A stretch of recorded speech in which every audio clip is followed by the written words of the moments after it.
And like the meetings were so bad because no one believed in our idea. No one thought there could ever be anything. I literally remember like the one that sticks out in my head is I got coffee in downtown Manhattan with this venture capitalist, and partway through, he was like, "Oh, I need to go to the bathroom. Like, this is interesting. Let me just pop to the bathroom real quick." And I was like, "Cool." And he just gets up and leaves. No shot. Like he didn't even like walk toward the bathroom. He just said that and then like walked out the fucking door. I'd literally cry. That's bad. I did. I think. I teared up in this coffee shop. That's wild. That's just wild too. Like human nature is like still like that. Could you just say like, yeah, man, I don't think this is for me. It's not really up my alley. And then just like finish your coffee or leave. But I think everyone in the coffee shop thought he had just dumped me. Yeah. Like, 'cause yeah, I was like, I'm sitting there alone and somewhat emotional. That's harsh, dude. So all that.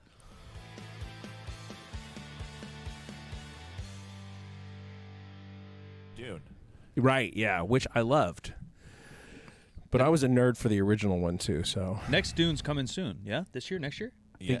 December? Yeah, I think they should just call it Next Dune. Next Dune, yeah. Like not Dune 2, just Next Dune. Next Dune. Yeah. I don't even, yeah, I need to catch up. Welcome to the Next Dune. I haven't seen it. You haven't seen it? Or like Dune 2, Next Dune. Next Dune, yeah. And instead of all the funky names that go with the books. Is there 3 books? It's a trilogy? Oh, no. The books are like, there's like 8 books. Oh, yeah, there's like 3 that were written by Herbert. And then there were a bunch that have like one of his family members' names on it. That were his son. Yeah, ghost written by somebody else. And they just used his name for the hell of it. Yeah, they're not as good after that. Yeah, they get even. I didn't. The second one was okay, and the third one, it was just too stupid and sad. I don't like stupid, sad stories. I mean, like, cause you come out of the first book, and it's like, you know, okay, so victory has consequences, but it's still victory, right? Mm-hmm. And then you get into the next one, it's just like, oh, this whole governing thing is really complicated, and the politics are going to kill us, and oh, the politics killed us, and you know, I don't know. Is that the core that Star Wars stole? Kind of the political essence of Dune? Maybe. Because that's what everyone says. Yeah, maybe. I think like the universe that Dune made is so big, it's like impossible to say everything that came after it didn't steal from it. Oh, yeah. That makes sense. Their attention to detail was so sick that everyone's a copycat. Just purely based off covering every, facet of sci-fi. And yeah, there was stuff that was borrowed from other, you know, like classic sci-fi stuff, and there were things that were borrowed from like recognizable current culture too, you know, along the way that made people able to resonate with it. A little eggheadier than some stuff. Yeah. Star Wars is like a perfect balance, I feel like, of like casual and nerdy. Yeah. Where Dune seems extra nerdy. Dude's pretty nerdy. Yeah. like the normies. Well, speaking of nerdy. Yeah. We're here with David Thomas Tao. Who Are you a self-proclaimed nerd? Self-proclaimed strength nerd. I'm a strength nerd and a whiskey nerd. I live at that middle of that Venn diagram. Yeah, you're. So I feel like that's a pretty good portion. Yeah. Whiskey and lifting for some reason go pretty hand in hand. Maybe it's like I don't even know what culture, because vodka maybe is more popular in the Russian strength world, but in America, whiskey and lifting are kind of the gig. Yeah, well, it's kind of. Go on. Yeah, I was just saying, Alexei Tarakti was in New York a couple years ago. He's an Olympic champion, a weightlifter who still does a lot of content. And I was hanging out with him, and like, David, I've never tried the whiskey before. That's wild. And I was like, never? And he's like, no. Huh. Never had. He said the whiskey. And that was great. It was cool to like introduce someone to that. Do they just not have brown liquor? That's wild. It's not really in Ukraine, I guess. Yeah. Not much of a culture around that. Yeah. But yeah, I introduced him to it. He knows. He knows what's up now. Yeah. Well, well, actually, that's a good question. That's a sort of down my list question. Like, how do you introduce someone to whiskey who has no, like, where do you start? What flavor you think is going to be the most successful with someone who doesn't have any experience with whiskey? Just like a Hennessy and a Diet Coke, because that's where I had Henny Coke. Yeah. The highest class of drinks. I think the best place to start with whiskey for someone who's completely new to it is probably bourbon, and that's not just because I'm from Kentucky. It's sweeter. It's a little more accessible. Like you can have it anytime, after a meal, with a meal. You don't want to start with something or someone with something like really smoky or like super high proof. If someone's not used to like neat alcohol, I think like a lower proof bourbon's a really good entry to that to see if they just vibe with it. Plus, they're sweeter, typically. Yeah. And cheaper. Exactly, because of the corn. I mean, typically. I can find you expensive bourbon. I have yeah, bourbon I pay absolutely. way too much money for. Yeah. But like a decent bottle of bourbon is, $40. Yeah. Exactly. Yeah. Exactly. Yeah. We have on the set with us, and we have since the beginning of when the weekend that we opened the gym, there was a bottle of Redbreast 21 here that Mike that's good stuff. lovingly procured for us. I had to Google because I didn't know shit about whiskey. I don't really know anything about anything, to be honest. So I just kind of sit on Google. But that tasted good. Tasted good to me. I love the older Redbreast stuff. I have a bottle of Redbreast 27 I'm waiting to crack for my birthday this year. And that stuff tastes like liquid pineapple and papaya. It's like so fruity. Wow. I absolutely love it. So is this a big birthday then? No. Oh, okay. No. Just well, every birthday can be big if you believe. I agree. every pizza can be a personal pizza if you believe. Right. Exactly. I say that, but like my birthday's next month. It's right when everyone's on vacation. So I always think it's going to be like a big thing. I invite all these people, and it just turns into like me drinking alone. Dang. And I'm like, woo, we're doing it up. It's probably better that way, dude. People suck. That's maybe true. I just had a big birthday, and like I got to hang out with my grandkids, but that was it. I was away from home, had to travel the next day. I was tired. Yeah, I don't really do birthdays. Yeah, I would. Happy 30th, by the way. With Jim? Yeah, exactly. Times 2. So yeah. What's so the average gym nerd, meathead, lifter guy partakes 4 to 7 days a week, right? What's the average whiskey nerd guy partake? Does that mean you're just having a whiskey with each meal? Do you got a breakfast bourbon? No, man. Since I started doing stuff in the whiskey industry, like professional tastings, tasting panels, reviews, I drink so much less. Yeah. Because you just like blow out your palate every night if you drink all the time, and then like you just can't. The temptation's always there because there's like an event every night you could go to. So I probably drink like 2 to 3 maybe evenings a week, and I count how many drinks I have. Otherwise, I'm just not able to function. Yeah. That's my issue. I like alcohol a lot. I love red wine, but I'll have like one drink and I'll be hungover for 5 days. One drink. It happens. Yeah, it I hate it. happens. I don't know. It's so bad. And it could be anything. I had one Corona last summer and I'm fucked up for 5 days. A Corona's barely beer. You're still messed up. Dude, I still probably shouldn't drive. It's 375 days ago. You should definitely get your liver checked because it's not doing its job. Isn't that crazy? I mean, I don't do steroids. I've never even gone through like a college binge phase. I think my liver's fine. I think. Yeah. Maybe my liver is fucked. I don't know. I think I'm just a sissy is part of the issue. Maybe that's it. I'm just running. Actually, what I like to say to boost the confidence is I'm running so optimally that one negative step backwards feels like It's just a whole wrench in the system. Yep, exactly. In college, I had a friend who had a very low alcohol tolerance, and nothing wrong with that. He's shaming us. No. I'm just kidding. But he vomited once after having a couple drinks, like just booze wasn't for him, and he just came back from the bathroom at this party, and he was like, "Man, my immune system's too strong." Yep. Kicking out all poisons. Yeah, kicking out all poisons. Destroy all poisons. He just tapped his chest, and he's like, "System's too strong, man." True. I relate. I guess that works. I relate. Say that. So one of Mike's friends was questioning me the other day about the whole process of podcasting, because Mike and I have been doing it for almost 10 years now. And he said, like, do you like research guests, and do you like have like a list of questions you want to ask or whatever? And I'm like, fuck no. Not really. Sort of, a little bit, but there's been a couple guests that if I had no clue who they were and no connection, I might do a Google. And then we've done some touchy subject ones, right, where I would Google around so I didn't sound like a total idiot that I am. But most of the time, the people we talk to are in our spheres. Yeah.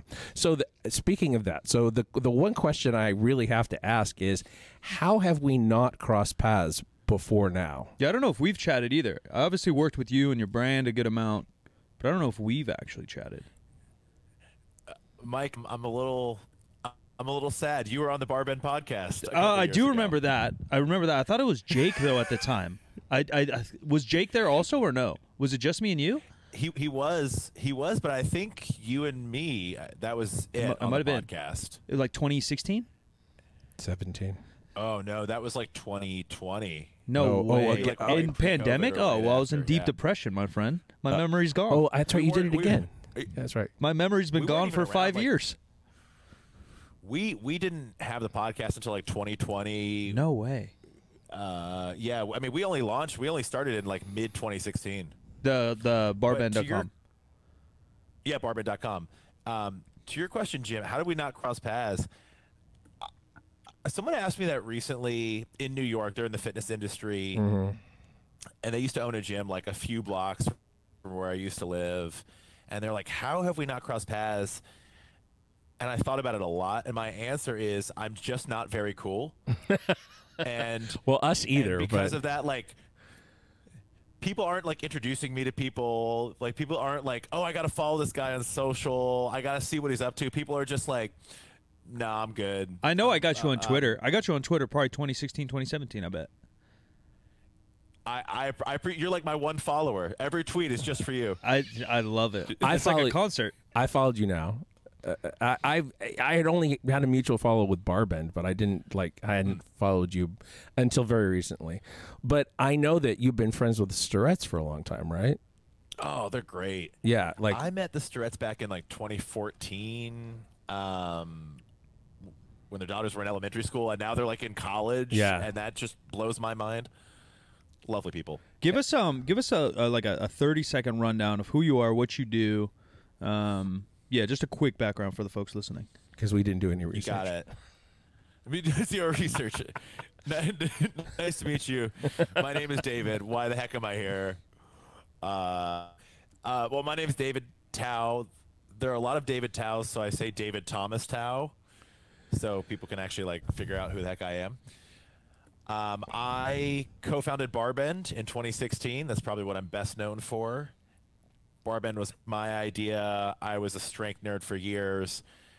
I was a really shitty competitive lifter for years, in weightlifting and then in like CrossFit. But I loved the stuff. I just immersed in it.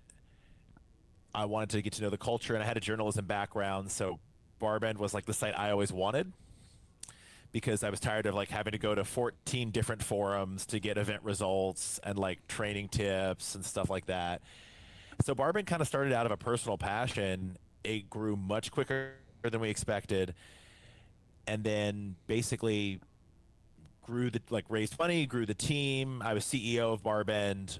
We were actually acquired 2 months ago, a little less than 2 months ago, and I'm still on the team because I want to be. All of our employees switched over, all of our execs switched over, not because we like have to. I want to be very transparent. There's no like earn out for founders, but I kind of built my dream job, or was lucky to fall into my dream job, doing content around strength sports and journalism around strength sports. So I can't really imagine working anywhere else.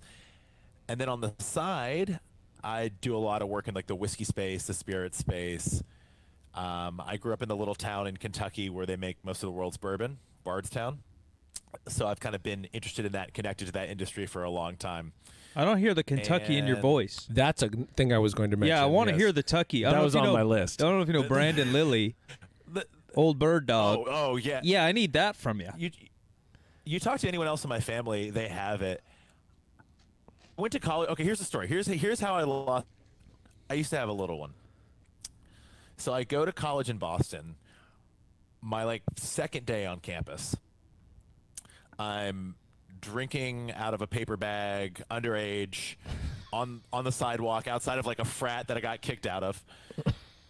And this police officer, this like Boston cop, comes up to me, and he starts talking to me. He's clearly like mad. Like I'm this like 17-year-old kid at the time, just drinking on the sidewalk. That's not good. But I couldn't understand what he was saying. And when I started talking, because of his accent, and when I started talking to him, he couldn't understand what I was saying. Oh, no. Because of my accent. And I realized, I was like, they're not all going to change their accents. So I think if I want to live here, just started watching Mark Wahlberg. Mine. Some Mark Wahlberg movies get you right. The Fighter. Yeah, I watched.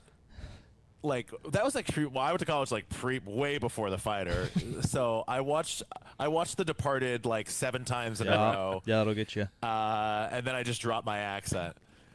That's so wild. my family still has it, and if I go back home, like the cadence changes. Yeah. I speak much slower. It's a little more rhythmic. Yeah. I get that because my family was all from Oklahoma, and I started off kind of sounding like them. At some point along the way, I was like, I don't really want to say "warshrag" for the rest of my life, and so I'm going to fix that. And so I sound like a pretty much, a newscaster now. So does being raised in Kentucky play any role in the strength, background that you have? Like Kentucky isn't necessarily CrossFit, but a lot of powerlifting, a lot of big burly boys running around, obviously very close to Columbus, which is the epicenter of now CrossFit, but originally it's the powerlifting city of the world. Did that seep into your childhood? Definitely not the childhood. There are a lot of country strong people where I'm from. Yeah. Where I'm from.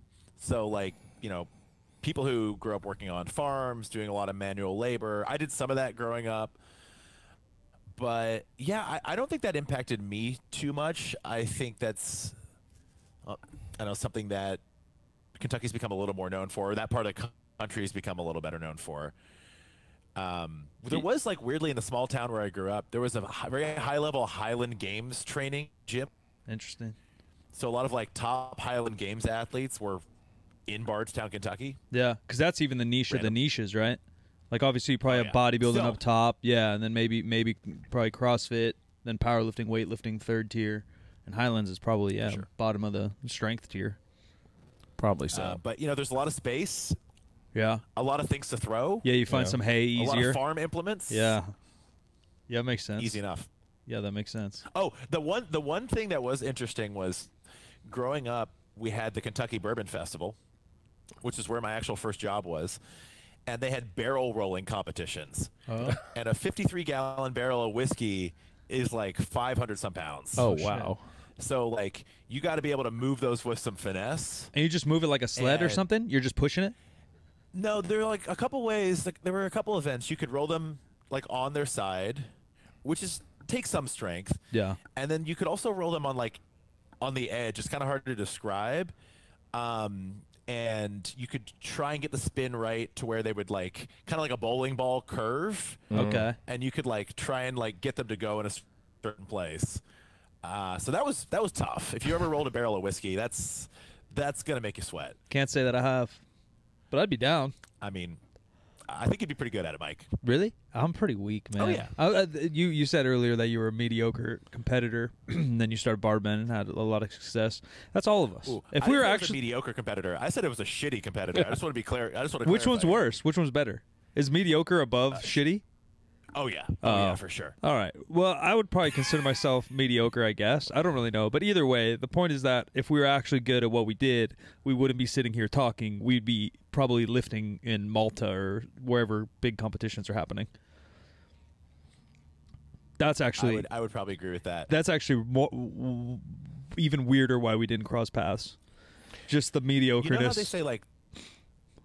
Oh, sorry. Those who can't do teach. Yeah. Mm-hmm. I'm like one worse than that. I like couldn't even teach, so I just started writing about strength sports. Yeah, I mean, me couldn't even too. Coach. I mean, same thing. Report, yeah. Yeah, I can't even write, dude. You got me. I just talking to a microphone. I can't even spell. Well, you know, the So other charming. It's all fake. It's all made up. the other connection too is like you're friends with Bornstein, right? Adam's great. Yeah, Yeah. I met him way like 2012, 2013. Yeah, I don't know him at all, but his co-author on Engineering the Alpha is somebody that I've been friends with for 20 years. Oh, John. I know Yeah. John. Yeah. I've known John a long time. John used to put on these epic dinners at like Brazilian steakhouses in New York. Uh-huh. Some of the best friends I've made in fitness, I made at those dinners. I believe that, yeah. Yeah, he's really not operating in fitness anymore, but when he was, like, he had some epic mastermind stuff going on. Like, different and intentionally different than most of what everybody else is doing. He's more in the relationships, Yeah, like storytelling. sex positivity space now, I think. Yeah. For sure. What's the first step look like at kind of building an empire that Barbend was? There's obviously a lot of websites that do things like that. Bodybuilding.com come to mind, or T Nation for those that are a little more niched out. But even those, and maybe this is just my opinion, maybe it's yours as well, just kind of got washed out and a little commercialized. There was always an agenda behind them that you could feel. Where Barbend, as long as I've read it, seen it, been a part of it, has always seemed to truly be about the sports and about the lifters and about the niche itself, rather than, I've never felt an agenda once from y'all, which is like major props, at least from a consumer end, although I don't consider myself much of a consumer. And obviously people have to make money off of what they do, so I don't necessarily like blame T Nation, but yeah, everything kind of gets watered down. So how do you turn, like you said, a little bit of a journalism background, enjoying lifting, being I bet you were mediocre, dude. No, yeah, I doubt you were shitty. Being a mediocre lifter, and then how do you turn that into like a business that's thriving, and arguably top of the game within that space? I mean, I think our timing was very good. We started at a time when people wanted more coverage of this stuff, and for the first couple years, we were all news. Like, we didn't have the money to pay people to write in-depth training content, nutrition content. Like, we couldn't even get brands to send us equipment to review. Yeah. And we also didn't really have a space for it because we couldn't afford like an office for that. So the first year was like me writing 30+ articles a week just on like every news thing, like event results, world records. This person's injured; they're out of this competition. And our timing was also good because that year, it was 2016. It was still when like World's Strongest Man did not release their results publicly. Yeah. So people were just clamoring to figure that out. We were able to report on that early. The Olympics were that year. I wrote reports and recaps for every weightlifting session at the Olympics. Damn. Like, fortunately, it was in Rio, so the time zone was similar. Yeah. But, like, I just didn't... Like, I think I skipped my own birthday party that year. Not that I had a birthday party. I skipped my own drinking alone that year. You were writing while Just drinking to whiskey. clarify. Yeah, actually. And I just had this insatiable appetite to cover everything. And that was before we had an editorial team. My co-founders were just keeping the site running, like technically SEO. We were self-funding it. And I was just like, I'm going to become a one-man editorial wrecking ball. And I've never worked harder in my life, or like crazier hours. And then we're like, okay, we have some traction. People are visiting. I remember the first time we got 5,000 viewers in a day, then 10,000, then 20,000. And I was like, holy cow. How'd you gotta know do that? something with this. How'd you know those were good numbers? Did you have a background in running blogs or something like that? Like, or did your co-founders? What was like a standard you were maybe going by? I had a background in that. They had a background in SEO and analytics, and we thought that if we could get to 1 million visitors in a month, we'll have like made it. Like that's like the top tier we could ever aim for. Like spoiler alert, we blasted past that in like our second year. That's wild. And we're still growing. But that was like the end goal. Like we didn't even know what the real end goal was, but we're like get to that and nothing else matters. And now we're trying to like go an order of magnitude above that, or like several times above that. But we tried to raise money in like late 2016, early 2017, because we're like, oh, we got to hire a staff. We can scale this, right? I was getting burnt out. Like I can't write all this myself. We need money to pay people. And so we started going to venture capitalists. And this was in the days when like everyone was like, they want to throw money at BuzzFeed, at Vice Media, at like Mike.com, which no longer really exists. And we got turned down by every VC. Damn. Like dozens of them. What's that look like? I You just like reach out to them, have a Zoom meeting, and like throw them a pitch? Oh, they were in-person meetings back then. Like, don't say back then, dude. I feel like that was yesterday. It was just this is like for the pre-Zoom era. Yeah. And people wanted to meet in person, so it was like bouncing between New York and California, trying to talk to these folks, asking friends of friends for intros. I had done some business journalism, so I was asking like my contacts for intros. And like the meetings were so bad because no one believed in our idea. No one thought there could ever be anything. I literally remember like the one that sticks out in my head is I got coffee in downtown Manhattan with this venture capitalist, and partway through he was like, oh, I need to go to the bathroom. Like, this is interesting. Let me just pop to the bathroom real quick. And I was like, cool. And he just gets up and leaves. No shot. Like he didn't even like walk toward the bathroom. He just said that and then like walked out the fucking door. I'd literally cry. That's bad. I did, I think. I think I teared up in this coffee shop. That's wild. That's just wild too. Like human nature is like still like that. Could you just say like, yeah, man, I don't think this is for me. It's not really up my alley. And then just like finish your coffee or leave. But I think everyone in the coffee shop thought he had just dumped me. Yeah. Like, 'cause yeah. I was like, I'm sitting there alone and somewhat emotional. That's harsh, dude. So all that to say, like, we were able to raise 0 institutional dollars. And because of that, we had to raise a seed round that's friends, family, and people in the fitness industry.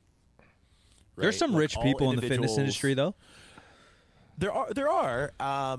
We did not get a lot of money from them, but we had to like really leverage our own personal networks, right? Like I don't come from wealth. My co-founders didn't come from wealth, but I like talking to people I knew in college who worked in finance and had done well. Talking to like my co-founders' family members, people I knew in fitness, just trying to get what we could, just so we could hire some basic staff and grow. And because of that, we knew there was no more money coming. Like we raised the seed round and we're like, cool, this is it. We have to make this work. And I think ultimately the reason we were successful as a business is because we weren't expecting another influx of cash. There was no Series A, Series B. We're like, this is the cash we have. We have this runway. And if we can't get profitable in that time, we're fucked. And that was like that number, like the money in the bank account would whittle down, every week as we paid people. And we're familiar with that. Yeah. And figuring out how to get profitable and build a real business in content was great for us, because now I look back at every company in content that did raise venture capital. BuzzFeed News just shuttered. Yeah. Vice just declared bankruptcy. Right? Actually, hilariously, we used to share a building with Vice. We had like a very small office in their very big building. They were like the biggest tenant. And someone recently reached out to me, actually yesterday, and they're like, hey, do you want to take over the lease for Vice's building? Yeah. And like, we don't even have an office in New York anymore. Yeah. We went remote But I was like, how fucking funny is that? Yeah, who made it kind of out of that space? Like Barstool, they're kind of Barstool did. yeah, Yep. they're kind of like a similar one that's had a lot of success lately. If your name had to start with BAR, and then you were going to be a successful content. Fuck, there is something. There going was. on. Oh my God. And they're New York too, right? Barstool, I because he's the pizza guy, right? So- Portnoy's the New York pizza taster. he's the one bite or whatever it is. Yeah. I don't really follow them. I don't super either. closely. I don't follow shit. But yeah, I think we got really lucky because everyone was like, "Oh, you got to raise venture capital," and the fact that we weren't let us dodge a bullet, because like venture capital and venture capitalists, they pushed these content companies to grow unsustainably, and there was no way they could actually make revenue to give VCs that 100x return, right? Yeah. And like we raised revenue, and we gave our investors a great return. They're super happy. When we were acquired, they were like over the moon. But they're individuals. We didn't give up control of the company when we raised money. Yeah. We weren't like, we're going to raise money, you all get 4 board seats. That's not how it worked. And so we controlled our own destiny, and we had to build like a real sustainable business.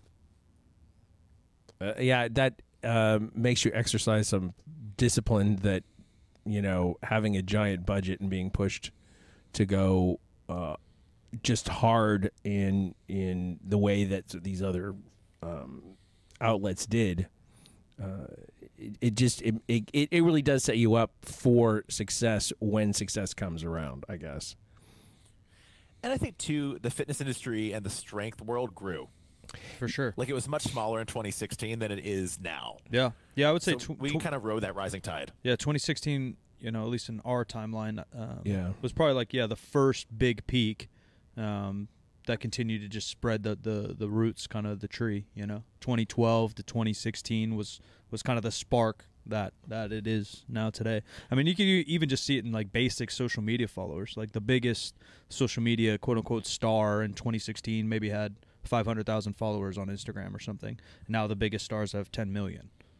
Yeah, for you sure. know, and Instagram's grown or whatever, but that's And we're talking about a time too that you know, YouTube fitness was really exploding, and it was maybe easier to accumulate audience. Like most of the big folks now that we know are not necessarily accumulating audience; they're trying to hold on to audience. Yeah, or they're newer from yeah. a TikTok space or yeah. the whole industry has just changed immensely. I mean, it's gotten younger, which is cool, right? Because the next gen has come in during pandemic, and they use TikTok as their main platform and spread it elsewhere.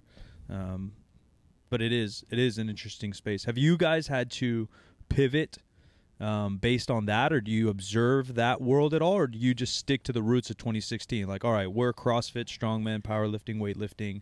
We're going to report on that. Or do you start to dabble around and say, all right, man, content's, you know, the entire game is switched. How do we adapt? We've had to get broader and broader over time.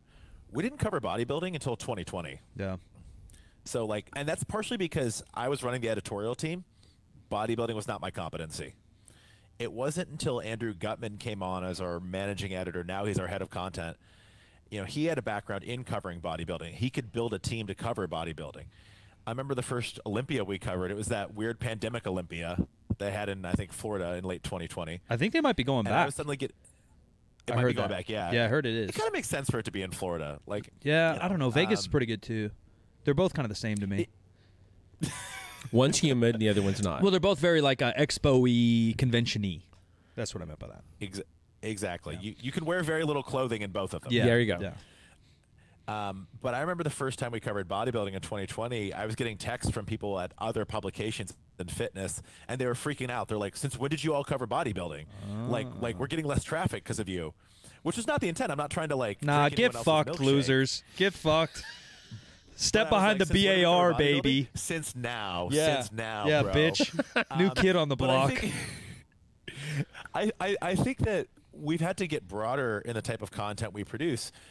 With more resources, we were able to write training content and find people to write training content, like the people who are qualified to write that. Nutrition content, reviews.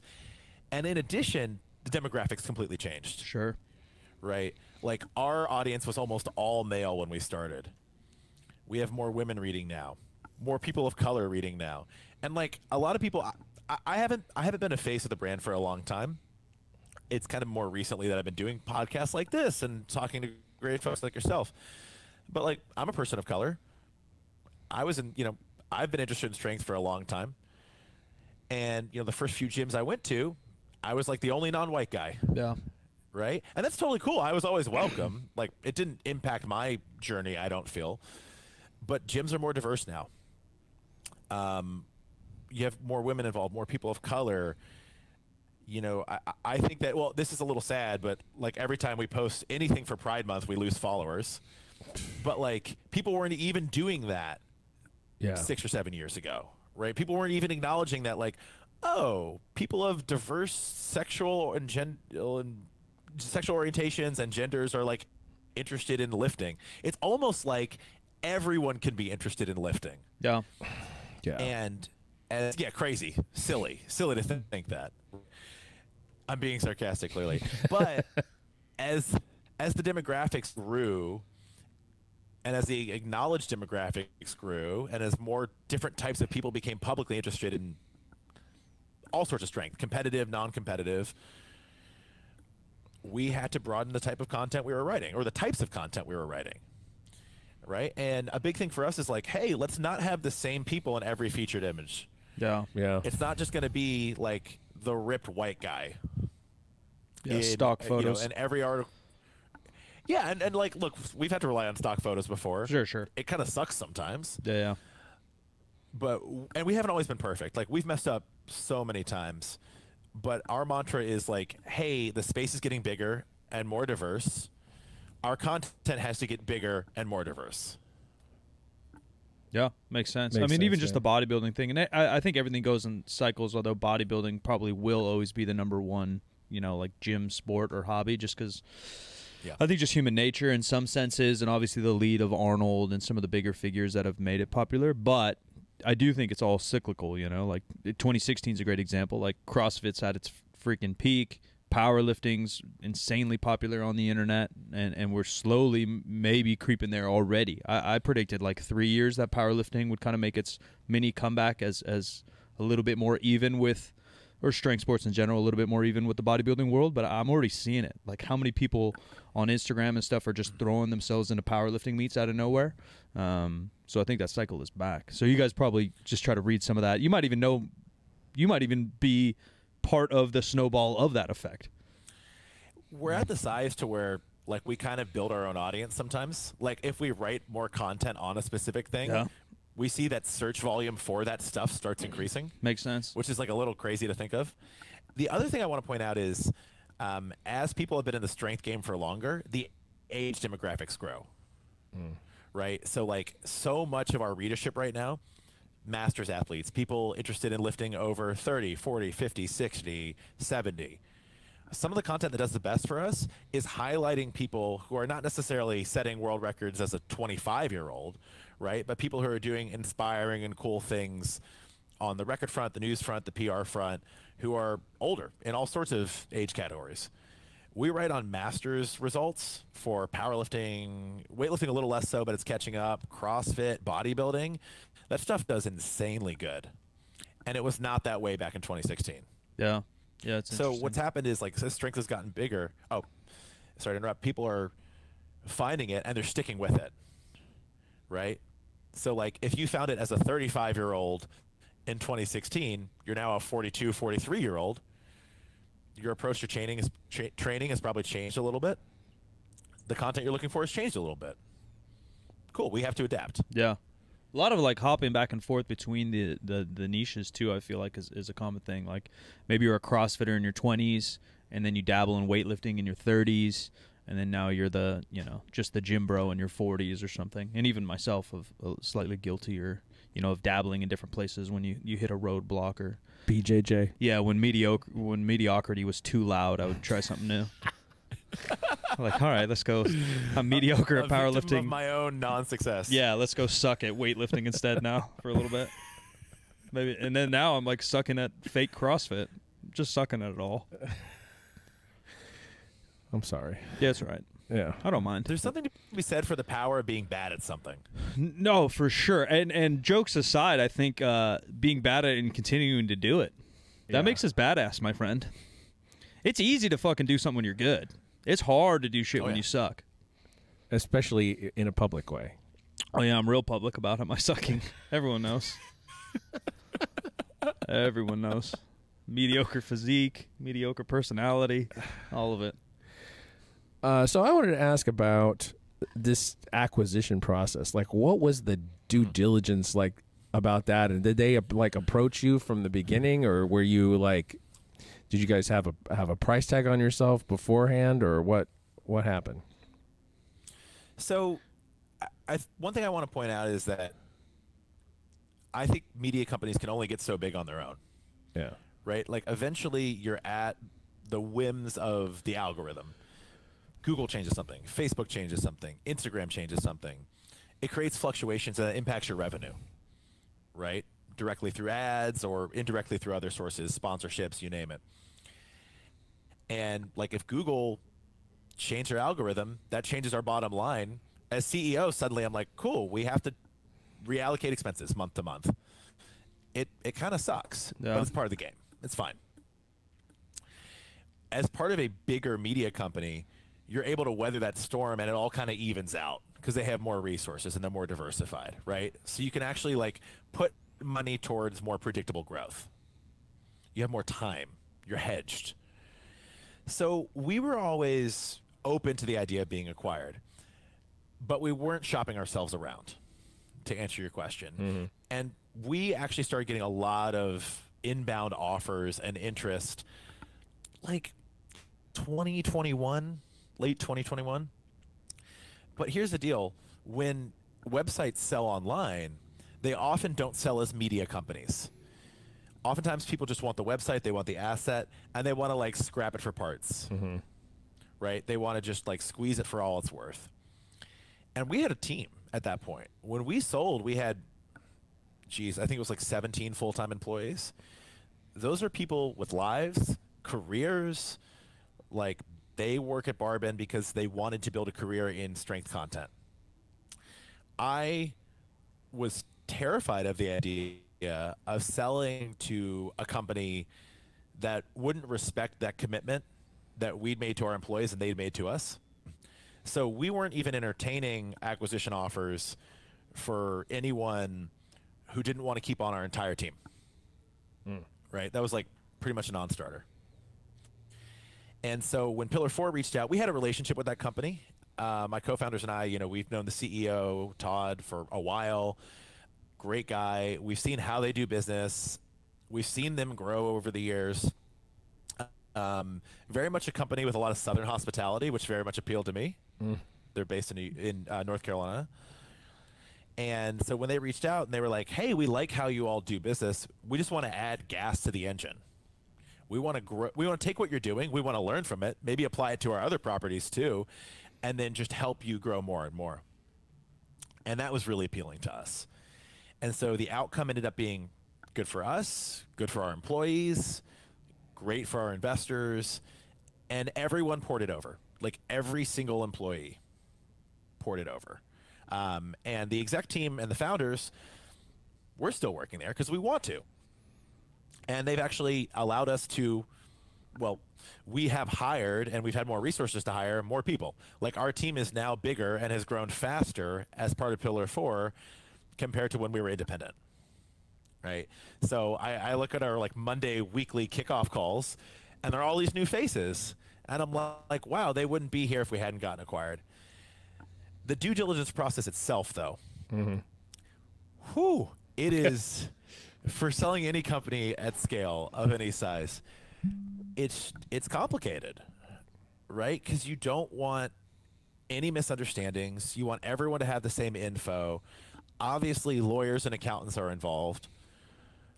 I love our lawyers and accountants. I love Pillar 4's lawyers and accountants. But you basically are trying to run a company while spending months on endless calls and due diligence fact-finding with them. Right? So you're going through tax returns. You're going through P&Ls. You're going...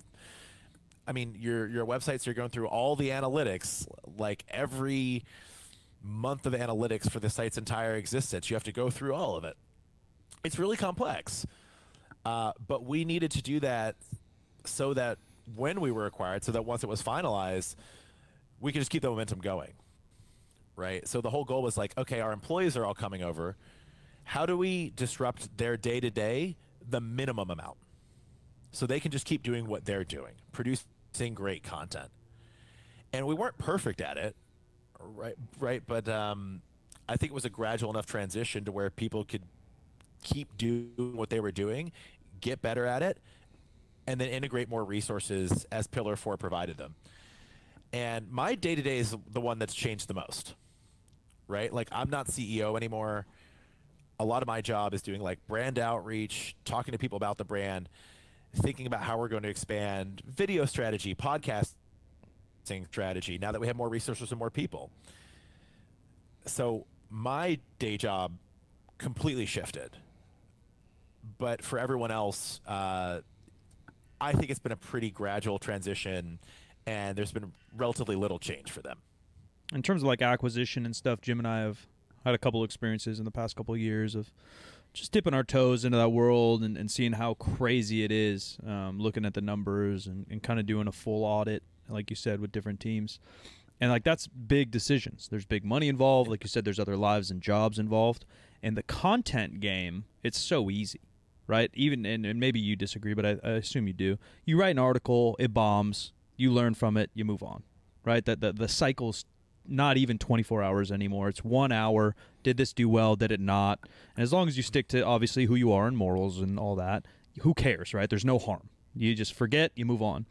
So like my confidence with content is I don't, because day one I've just been me. I'm not like an actor or anything. I can't fuck up. I have no, you know what I mean? I have full confidence going into something. If someone asked me to talk or write or do a video, fuck it. You ask for me, you're getting me, right?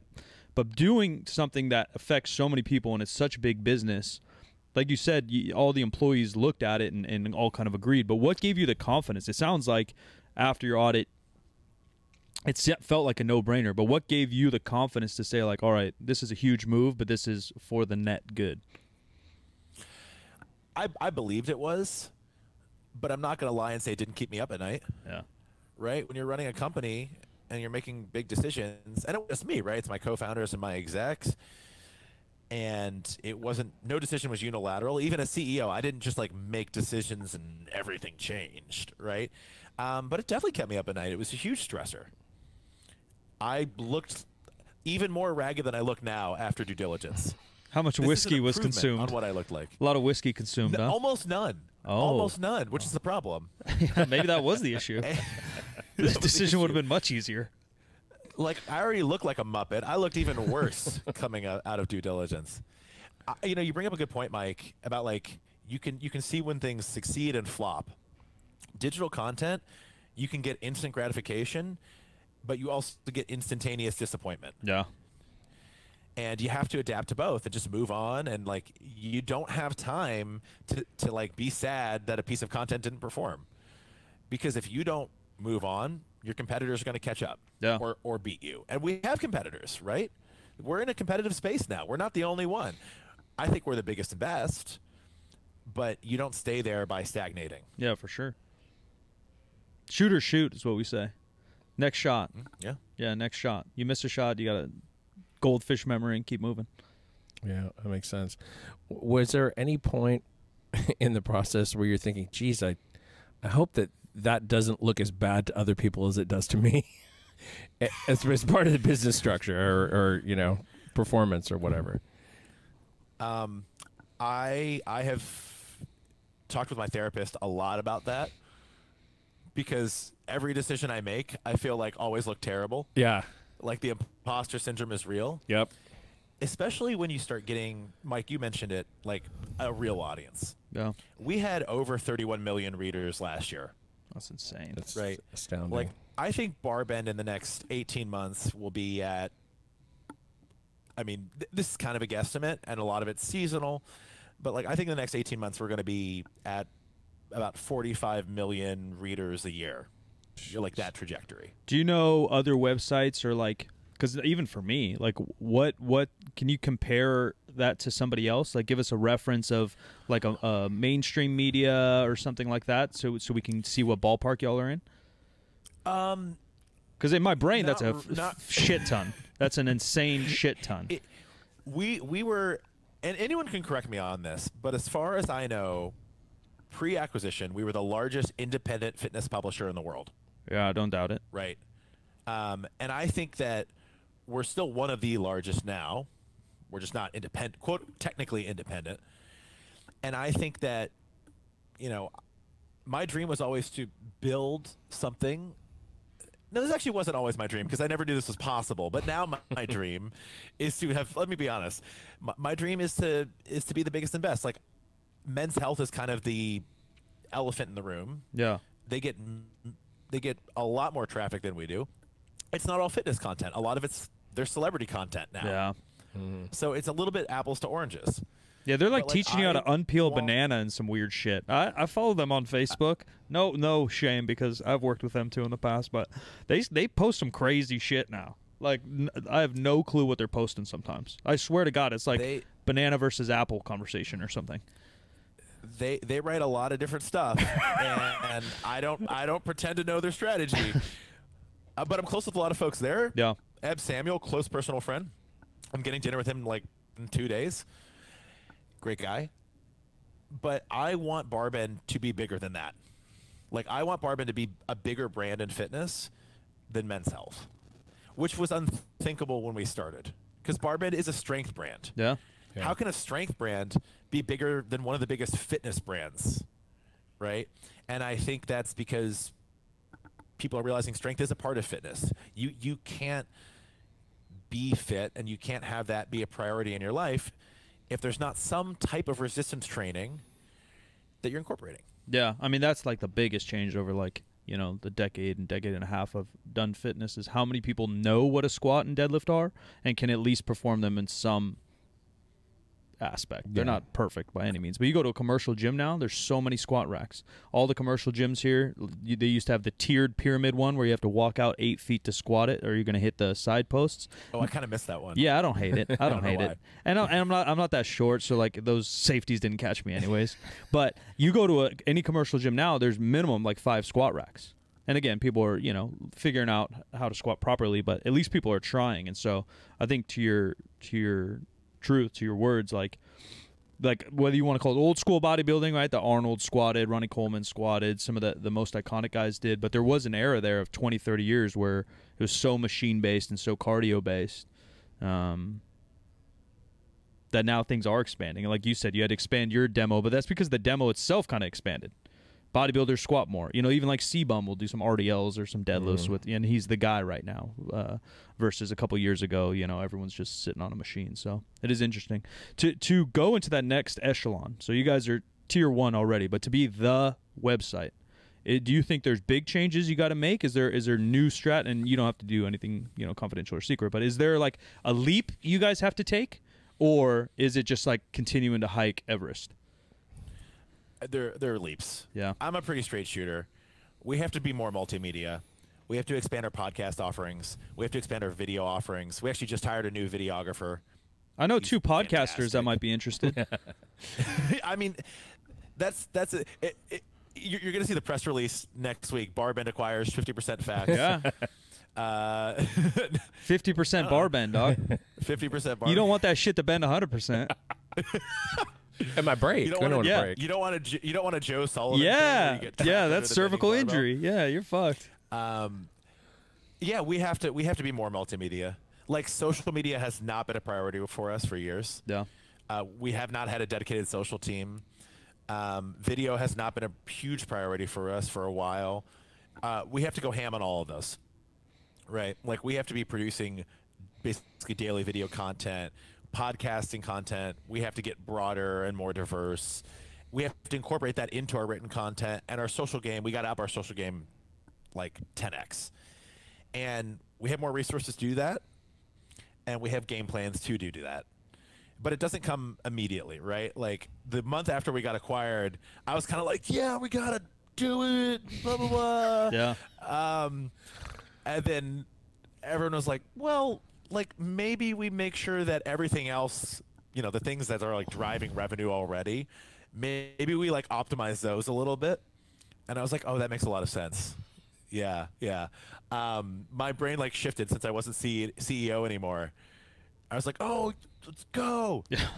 And that's still the energy, but we have to get more multimedia. We have to be more cross-platform. That's what the big mainstream outlets have done. Yeah. One thing that we don't have plans for, and again, I want to be very honest about this. I don't call the shots anymore, but subscriptions, we're not big on those, right? People have asked that. They're like, what about paywalled content, or like, I mean that for like our on-site content. We have newsletters. Our newsletters are growing. They're pretty big. You do subscribe to those because that's how email works. So I've been told. Yeah. But I'm as still far as, doing like, pigeons and smoke signals. I just yell, Yeah. and however many people hear the content. Yeah. Yeah, a couple downloads, a couple of years on the street. That makes sense. I listened to your interview on the Massonomics podcast, and actually I think that Tanner connected us because I mentioned to him that it was a really, really good interview. And one of the things that really like resonated with me was when you started talking about when Barbend started to get traction. Like when you started realizing, oh, we're actually like people are engaging with our content, and it's kind of developing a life of its own. And that's something that Mike and I experienced with our first podcast. Like when it started to take off, which was pretty early, but like, definitely we started in 13, definitely by 15, it was like crazy on a level that I hadn't really anticipated. And really I never had any thought about like, how do we make it bigger? Because it just kind of kept going, and No, not a lot of strategy. Yeah, not a lot of strategy at all. And obviously you guys put more thought into that than we did. And how did you make those decisions about what direction to go when you realized that you were actually gaining traction? Well, first off, I'm really pleased you listened to the Massonomics interview. Those guys are a lot of fun. And when you reached out, Jim, I was like, the Jim from 50% Facts? Because I knew who you were. No. Really? No. I did. Okay. As far as figuring out where to go next and like how we do that planning and strategy, we have a mountain of data. We have 7 years of tens and literally hundreds of millions of site impressions. Right? It might be in the billions now if you look at the impressions we've had. And so we can dig into that data and see where the trends are going before they might even be trends. So when it comes to like, okay, say we want to expand podcasts. Say we want to have 5 different podcasts a year from now. Where are the fastest growing demographics, the fastest growing subjects, the best engagement? That's actually not my strength. I'm not the best at combing through that data. We have hired, since the Pillar 4 acquisition, more people who have a specialty in that realm. And so for us, we kind of flew by the seat of our pants to start. Barbend was founded on a hunch that we could make a business out of the strength world, that people were hungry for that strength content without really having the example that proved it could work. I mean, the T Nation existed, Breaking Muscle existed. We actually acquired Breaking Muscle a couple years ago. But it was a bit of a hunch, which is probably one reason we weren't able to raise money that easily. Because like people don't want to like give you hundreds of thousands of dollars when you're like, I think. Yeah. I believe in this. But now we can comb through all this data we have, and we can see where the trends are going. And we have that in a way, it's like one of our most valuable assets, right? Is the data that we've had from 7 years of doing this over and over and over again. So now those decisions are a lot more informed, but the first few years, it was a lot of throw things against the wall and see what sticks. Yeah, I get that for sure.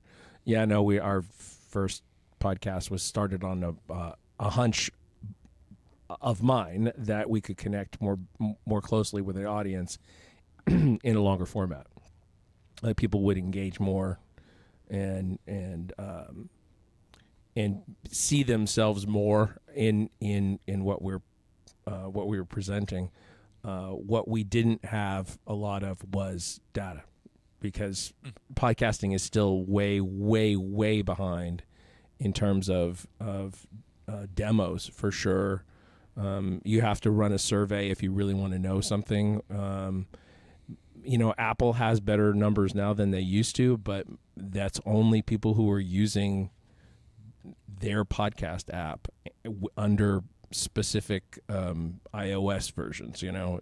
It's inadequate, and so it's difficult to plan. You sort of just have to watch the whole scene and figure out who else looks like they're doing something, and I think that there's a danger in that, because you end up kind of, I think you were saying earlier, sort of bring on the people who are a little bit less reliable in terms of information and a little bit more sensational, In terms of content, I'm sorry about that. Go ahead, Mike. In terms of content itself, the world's weird right now. I feel like, and maybe you said you're not the data guy, but I'm sure your data guys inform you on what's going on with the data, or maybe you have your own opinions. But on my end, TikTok's this 5-second content app, right? You're watching something for 5 freaking seconds, and that's obviously one of the most popular social medias on the planet. And then the other end, you have stuff like live stream, Twitch, Kick, Rumble, all these places, and podcasts, which are the most popular podcasts typically are super long format. We're talking hour, 2 hour, 3 hour. And live streams, I mean, those guys go for 5 to 8 hours a day. And so it seems like the extremes of content, because everyone says oh, the whole world has ADHD and whatever, and maybe they do, I don't know. But people are clearly tapping into 3-hour podcasts and 8-hour live streams. Yeah. How has that affected your guys' strategy? I know a lot of your stuff's written, but you obviously create video content and audio content as well. Do you see that going anywhere? What's your opinions on it? And how do you guys kind of wiggle around the changing of the medias? Interestingly, in the written world, the tolerance for longer pieces of content has grown. So we're actually writing longer pieces of content now. Interesting. And that's on the news side, that's on the evergreen side. So it could be like event results. So how do you add more context to those event results, right? Like the athlete's history or the competition's history, or comparing it to previous iterations. How do you really flesh that out? On the evergreen side, could be training content, right? You got to go deep. We write a lot of 3,000-word articles, and we used to not do that. But that content performs really well now.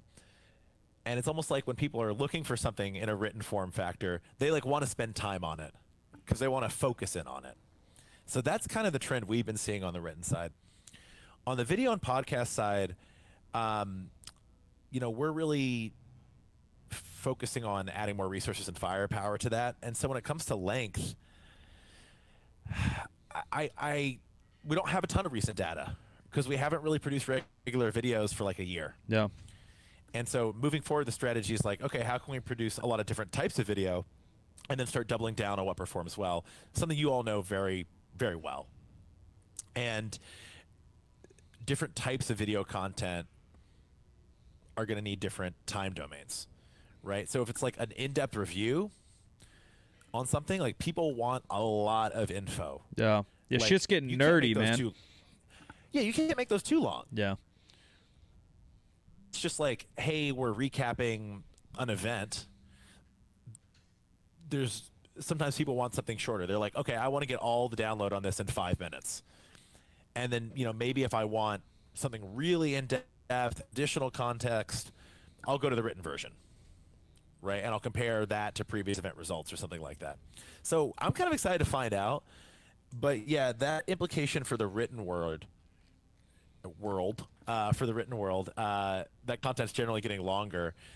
We've seen that in a pretty pronounced way. That's interesting. Have you noticed, we have noticed, that when you're producing something that's intended to be very basic for someone who's just coming into a particular sport, that there just isn't a way to be basic enough.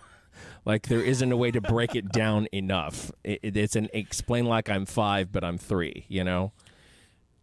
So there's something that we started applying to our content early on that I think people in fitness were slow to catch up on.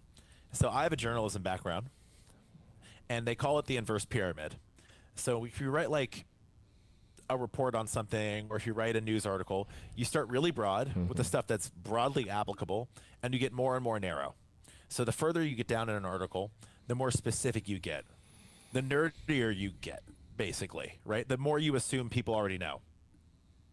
And we structure our news coverage like that, right? So like, it could be results from the Olympics or the CrossFit Games. You know, that first paragraph, like, everyone's going to understand what it means, right? Like, the CrossFit Games just happened. Here's what that is. Here's where it was and when it was. Here's who won, right? And as you get further down the article, and this is why longer content's performing better, I think, at least in one capacity, you add more subsections to give more specific context. And by the time you get to the bottom, people who have made it that far, well, they've had all the context you've written previously, so they definitely know more. And if they do make it further down, they're probably more interested in someone who's just taking a cursory glance. And so the assumed level of knowledge has increased the further you go down the page. Interesting. That makes sense. Yeah, I know nothing about the written world. Even though I think I wrote something for you guys. You guys probably chopped it up and hopefully made it way better because it sucked. Maybe you wrote a regular pyramid and we just turned it upside down. Bro, I probably wrote a square for all I know. I don't know what the fuck I'm doing. College dropout. I don't know shit. I know how to lift a barbell mediocrely. That's it. I was checking. Okay, so you did the Barbend podcast, Mike, in 2019. Deep depression, man. October 25th, 2018 to about 2023 January. My memory's shot. I just came out of a fog. Not even mirrors, just smoke. Yeah, no, there's no mirrors. No mirrors Couldn't at all. see shit. Yeah, it's been a hell of a 5 years over here. Well, okay, so in a similar vein, this is something I'm trying to do with every episode now, and I don't know if it depends on my memory, so it could be spotty. But what I want to ask is, every week has kind of its rose and its thorn. So you can choose either or give both. But do you have anything that fits in those categories that you're able to talk about? For this week? For this week, for yes. You. Oh. Well, wait. Every Rose Has Its Thorn. Was that Poison? Was that the band? I believe, yeah. Okay. Whenever I hear That's Rose, just, like, stuck in my head on loop now. I still think of Seal. Seal? Kiss from a Rose. Yeah. The Batman. Yeah. Forever. Epic. Epic, yeah, totally epic. I only recently learned what the lyrics to that song are. I don't want to know. They don't make any sense. Yeah, I might ruin it. That song still slaps. It does. It's good. Okay. What's the thorn this week? So we just had a big reporting session for Barbend for SEO, basically. And Barbend's completely organic. We're not paying for traffic, right? So like SEO is basically everything. And it's not just Google traffic. It's YouTube traffic. It's social traffic. It's Bing traffic. It gets broader and broader. SEO is like everything. So right now we're coming off of a period where there are a lot of events, and now there aren't so many events, right? And that'll pick back up around the CrossFit Games. So there's like this lull in the news cycle in strength, and we've experienced a traffic dip because of that, right? Now it doesn't mean like our traffic has like been cut in half, right? But it's less than it was when the World's Strongest Man was going on in April, right? It's just like a little dip, and it'll pick back up as more events happen. And contextualizing that, especially for like new employees, for the broader Pillar 4 team, which is very understanding because they have a lot of experience with this, like that's a bit of a thorn because you look at that graph and it's a dip, and you want things to go up and up and up and up. And for the first few years at Barbend, it was like always up and to the right. Like every month we had growth, because if you're starting from nothing, you can't go down. Right. True. Right? You can't have like negative traffic. Like, You got used to the So- hockey stick. I got used to the hockey stick, Yeah. and now progress is not linear anymore, and that's been a thorn. It's still a thorn for me because I remember those first few years, right? And I remember how it just built and built and built and built, and it felt like we were on a rocket ship, right? And now it's a little more up and down. So predictably up and down, but that's a bit of a thorn. And like, you never want to tell a new employee like, "Hey, our traffic's a little bit down this month." Right. Yeah. Yeah, it just never feels And then you good. have to explain why. Even if you predict it, even if you know it's coming, even if it's normal, it just never feels good. Yeah. 100%. The rose is, I had a lot of folks reach out to me yesterday and today, like even this morning, and they are interested in covering Barman from the business standpoint, Oh. which is something I've been really excited to do. Like, I love the fitness world. I'm honored to be on this podcast. Thank you for having me. Thank you for being here. It's one I listen to.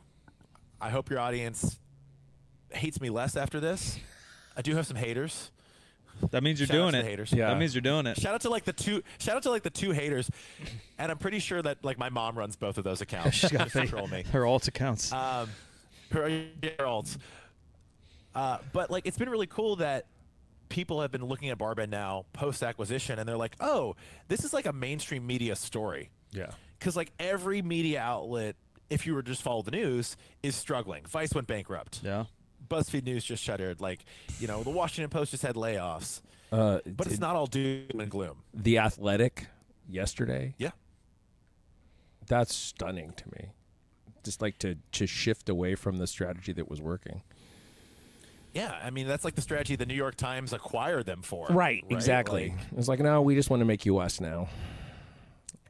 and I like that more people are interested in us. Obviously, it strokes my ego. Right. I'm like, yeah, I'll talk about this business I started. Yeah, yeah. Well, don't mind if I do. But I like that people are looking at a business that's endemic to the strength community, and they're saying, oh, it's a real business. There are content lessons there for other audiences and other communities. Because when we first started, a big reason no VCs wanted to give us money was because they didn't think strength was a real audience or a real community. They didn't think it was worth a shit. And it was a lot smaller then, to be fair. Yeah. But now that people are looking at us and they're like, oh, maybe other different outlets and different spaces can learn something from Barbend, that feels really good. And maybe it'll show some people that like a career in media like can actually happen, right? You can actually still build something in this space. It's not just everything going out of business. Yeah, or a side hobby. So I think that's what most people probably think of, even with what we do. Or, oh, you kind of do YouTube? Like, yeah, I kind of do YouTube, Oh, you kind of do that? Oh, yeah, you kind of do that. Oh, you kind of write about sports, or you kind of have a podcast. Because it has, all of it's gotten so popular that it's almost become hobbified. Like, it had to be a hobby in 2010 when you start a podcast or YouTube, because no one was doing it. There was no such thing. But there's enough history now. But then everyone, hopped on the train. And so for 99% of people, it is a hobby. But that doesn't mean the 1% doesn't have insane potential if you stick with it and have some keys that the world wants to see, know, read, buy. And then you take it seriously long enough, kind of anything can become something. Yeah, for sure.